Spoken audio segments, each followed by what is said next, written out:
नमस्कार.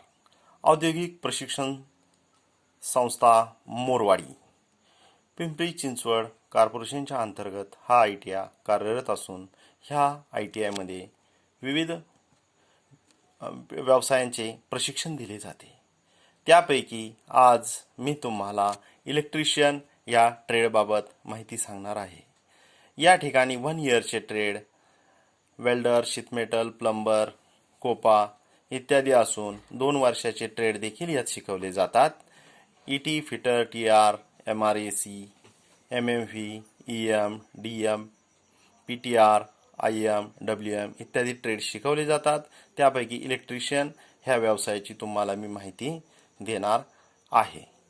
इलेक्ट्रिशियन ट्रेडमध्ये 10वी पास नंतर या ठिकाणी तुम्हाला प्रवेश मिळतो. तो मेरिटच्या अनुषंगाने प्रवेश मिळतो. हे प्रशिक्षण घेण्यासाठी तुम्हाला या ठिकाणी सब्जेक्ट्समध्ये जे काही थिअरॉटिकल माहिती आहे त्याच्याविषयी थोडीशी मी तुम्हाला माहिती देत आहे. यामध्ये safety practice and hand tools, electrician ट्रेडचे सुरक्षितता व वापरण्यात येणारे हत्यारे, बेसिक वर्कशॉप प्रॅक्टिस, वायरचे joint, soldering, underground cables, basic electrical practice, magnetism, capacitors, AC circuit, तसेच ह्या विषयामध्ये असणारे विविध चॅप्टर्स तुम्ही समोर पाहू शकता. त्यामध्ये सेफ्टी प्रॅक्टिस हँड टूल्समध्ये काय काय शिकवलं जाणार आहे, त्याचप्रमाणे वायर जॉईंट्स, बेसिक इलेक्ट्रिक प्रॅक्टिसमध्ये काय काय शिकवलं जाणार, मॅग्नेटिझम आणि कॅपॅसिटर्स, AC सर्किट्समध्ये RLC circuits, power factor, single phase, 3 फेजमधील यांचं प्रशिक्षण दिलं जाणार आहे.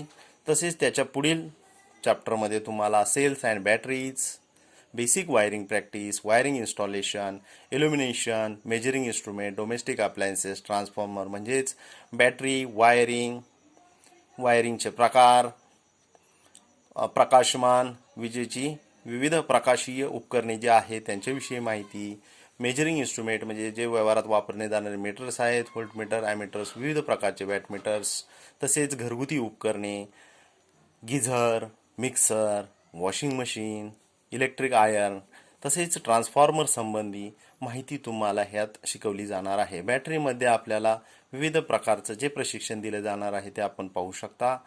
त्यामध्ये बॅटरीचे प्रकार, चार्जिंग पद्धती, वायरिंग प्रॅक्टिसमध्ये ISचे symbols, test board extension, special wiring, tunnel, corridor, godown, hostel इत्यादी वायरिंग शिकवली जाणार.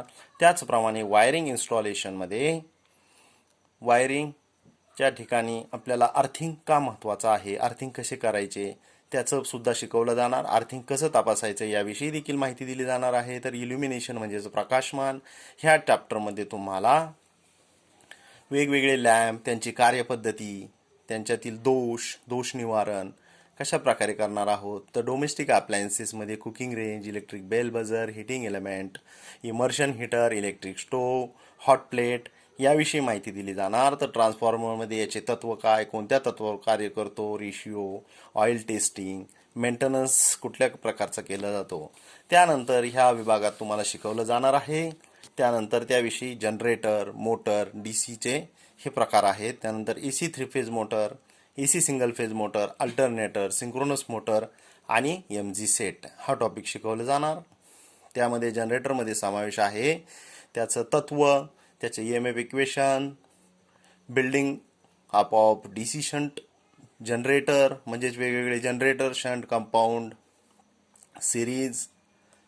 त्यानंतर DC मोटरच्या ह्या भागामध्ये तुम्हाला DC मोटरविषयी, बॅक EMF, त्यातली विविध व्याख्या, फ्लक्स, टॉर्क, आर्मेचर करंट, तसेच मोटरचे प्रकार, सिरीज मोटर, शंट मोटर इत्यादी विषयी सविस्तर माहिती दिली जाणार आहे. त्यानंतर मटेरियल्स, फील्ड वाइंडिंग संबंधी, त्याच्यातील दोष, ट्रबल शूटिंग, मेंटेनन्स, आर्मेचर वाइंडिंगच्या पद्धती, सिम्प्लेक्स, वेव्ह वाइंडिंग, त्याचप्रमाणे 3 फेज मोटर हा धडा चॅप्टर हा शिकवले जात आहे. त्यामध्ये construction of 3 phase squirrel cage induction motor, relation between slip म्हणजेच ह्या मोटरचे प्रकार, त्या मोटरसाठी सुरू करण्यासाठी लागणारे विविध स्टार्टर, उदाहरणार्थ dual starter, star delta automatic, semi automatic, तसेच सेमी ॲटोमॅटिक झाल्यानंतर ह्यात आहे स्लिप रिंग इंडक्शन मोटरचा रोटर रेजिस्टन्स स्टार्टर. असे विविध प्रकारचे ॲटो ट्रान्सफॉर्मर स्टार्टर हे याच्यामध्ये आहेत. ह्या विविध संकल्पनांच्या नंतर AC सिंगल फेज मोटरचे कोणकोणते प्रकार आहेत? Shaded pole motor, universal motor, repulsion motor, stepper motor, hysteresis इत्यादी प्रकार शिकवले जातील. त्यानंतर अल्टरनेटर, ह्या प्रकारामध्ये त्याचे तत्व, स्पीड, फ्रिक्वेन्सी, टाइप्स, कन्स्ट्रक्शन, प्रकार, EMF equation of alternator, synchroscope method, alternator parallel जोडण्याच्या पद्धती, त्यानंतर सिंक्रोनस मोटर, ह्या मोटरची कार्यपद्धती, रचना आणि उपयोग. त्यानंतर शेवटच्या 6व्या महिन्याच्या भागामध्ये तुम्हाला electronic practice, control panel wiring, AC-DC motor drive, inverter आणि UPS, पॉवर जनरेशन आणि सबस्टेशन, तसेच ट्रान्समिशन आणि डिस्ट्रीब्युशन, सर्किट ब्रेकर इत्यादीविषयी सविस्तर माहिती दिली जाणार आहे. यामध्ये मॉड्यूल 1 ते 7 यांचा समावेश आहे.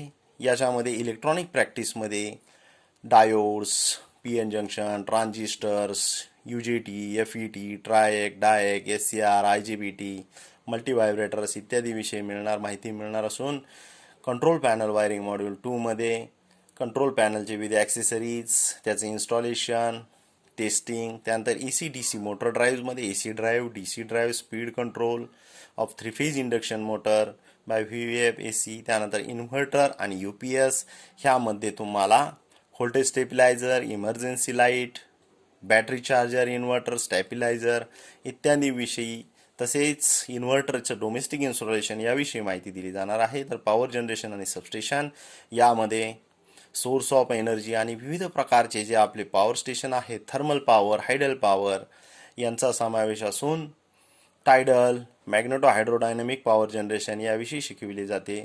त्यानंतर ट्रान्समिशन डिस्ट्रीब्युशन धड्यामध्ये electrical supply system, joining of aluminium conductors, domestic service line, IE rules, busbar system, tariff, power tariff याविषयी माहिती शिकवली जाणार असून सर्किट ब्रेकर अँड रिलेज, याच्यामध्ये लाईन प्रोटेक्टिव्ह रिलेज इत्यादी सर्व अभ्यासक्रम हा तुम्हाला शिकविला जाणार आहे.